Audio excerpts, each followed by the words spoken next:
Welcome to this edition of SKNIS Week in Review. The Week in Review highlights the top stories of the work of the government of St. Kitts and Nevis for the past week. Let's get you caught up on some of the highlights for the week of July 22nd to 28th. SKN hosts 24th General Assembly and Technical Conference of Quota, JNF to receive new ambulance, Raza Construction contributes to HMP's rehabilitation program, and Social Security Board continues to contribute to youth development. I am your presenter, Sherma Matthew.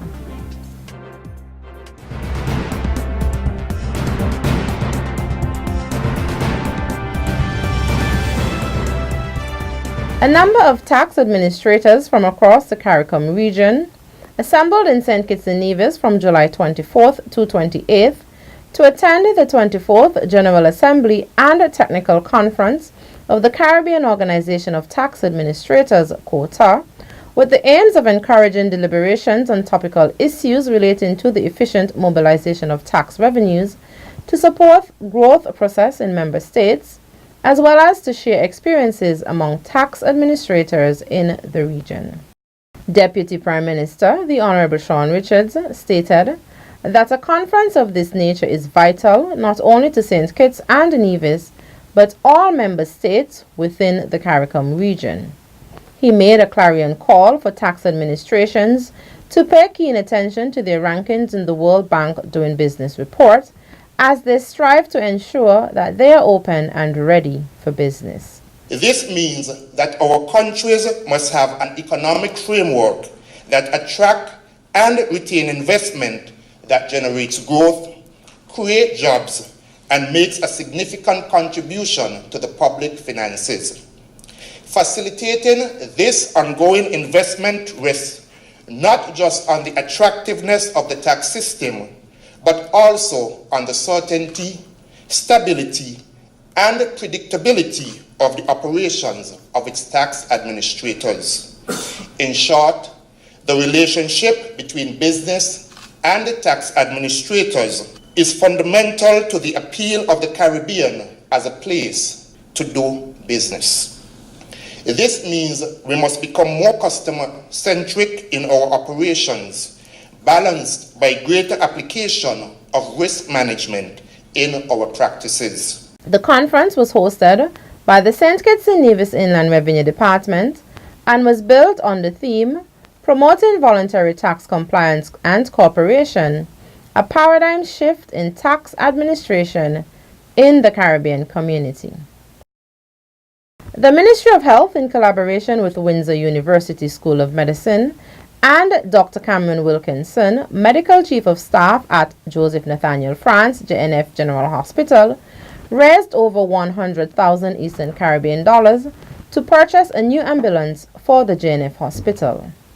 A fundraiser, the Circle of Life concert, held on July 22nd at the St. Kitts Marriott Resort, highlighted key sponsors in the overall donation of the ambulance.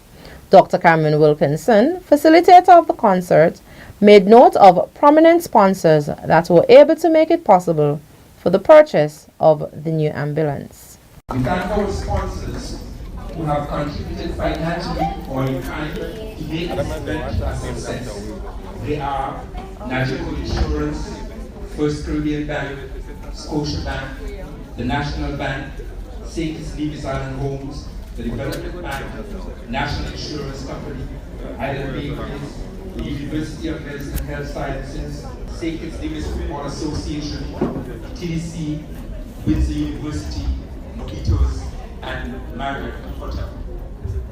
I wanted to specifically give the Marriott Hotel a round of applause because they allow us to come here almost every single night to practice without a cost.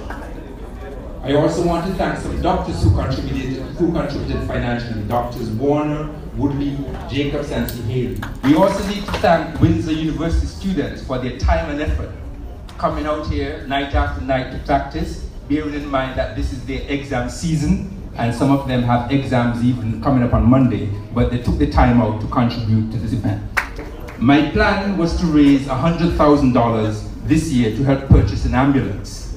I am happy to announce that as of now, we have raised $154,000. This is $104,000 more than what we raised last year. I specifically left our two major sponsors for the last because I believe exceptional behavior should be treated exceptionally. These are two companies that went beyond their call of duty to make the purchase of the ambulance a reality. The first is Flo, who donated $20,080 to this worthy cause. The next company that deserves special recognition is Buddy Darby and the Christoph Harbour Group, who donated $20,000, which is a total of $53,760. The money raised from the Circle of Life concert will provide additional funds that will go towards the purchasing of the new ambulance. The major sponsors will have their emblems engraved on the ambulance when it is received. 2 HP laptop computers and 25 chairs were donated to Her Majesty's Prison by the Raza Construction Company in an effort to further facilitate the government's rehabilitation initiative. The Honourable Sean Richards, Deputy Prime Minister, accepted the donations and noted that they will prove beneficial to the inmates.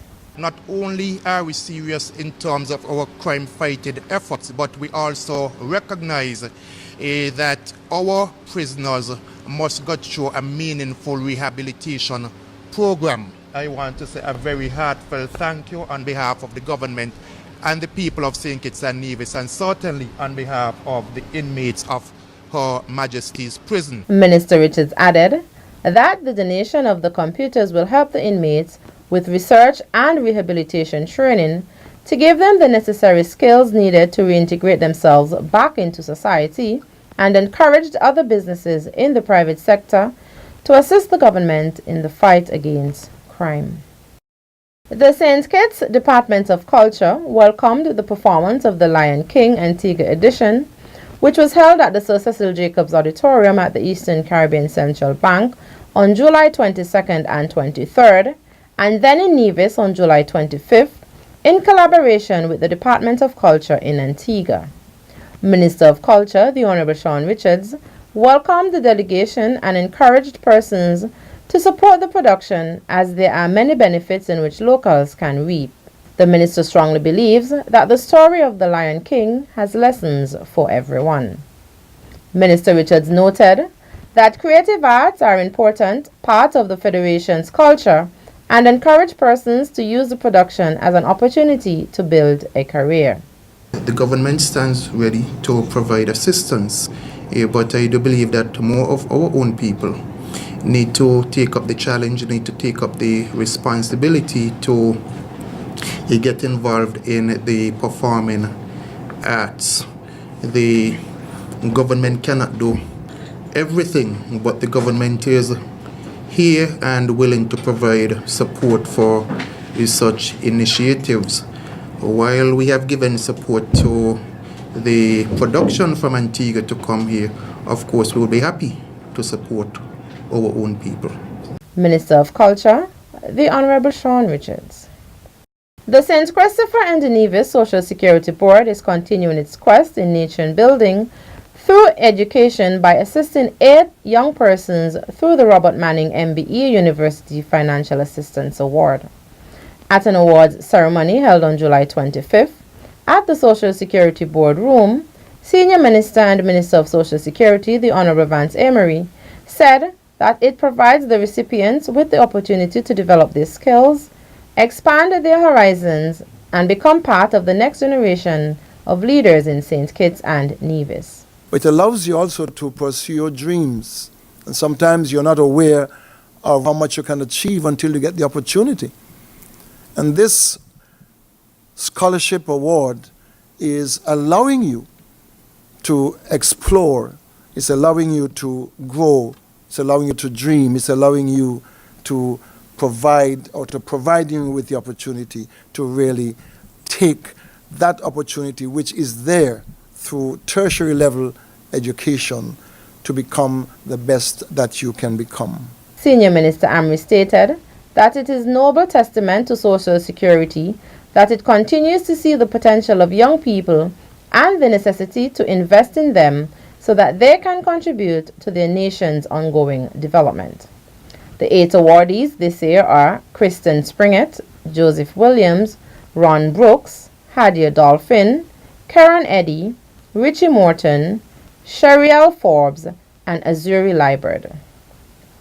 A new avenue to streamline the opportunity for persons residing in St. Kitts and Nevis to give back to their community and the country as a whole will be introduced next month. Pierre Liebert, Acting Director of the Department of Youth Empowerment, said open registration for a Youth Volunteer Corps will begin in August 2017. The Corps is in keeping with the department's mission to develop and deliver quality programs, services, and activities that foster active participation in a number of areas including volunteerism and mainstreaming youth in community and national development. Most locals associate volunteerism with helping out during national and community events such as independence celebrations, Caribbean Premier League CPL matches, or the Green Valley Festival. However, it also includes participating in a beautification campaign, working in a soup kitchen, donating blood, helping children with homework, organizing an activity for teen mothers, and a host of other activities. Mr. Liebert said, "The department is high on volunteerism as it allows for problems to get solved by the persons closest to them and expands the number of ideas, energies, skills, and resources that are available to address the problems." The program falls squarely under the department's third theme of youth as agents of change, volunteerism, and intergenerational partnership as outlined in the draft federal youth policy. Persons between the ages of 16 and 35 interested in joining the Youth Volunteer Corps can register next month at the Department of Youth Empowerment. Construction of a new base for the men and women of the Coast Guard unit of the St. Kitts Nevis Defense Force is progressing smoothly as they work towards a November deadline. Here's more in this report. Demolition of the structure began some months ago. The rebuilding phase itself is now in its 5th week, and the work crew made up of personnel from the Coast Guard, residents of Her Majesty's Prison, and persons employed by contractor Sheldon Hamilton of Hammy's Construction has been working tirelessly and collaboratively.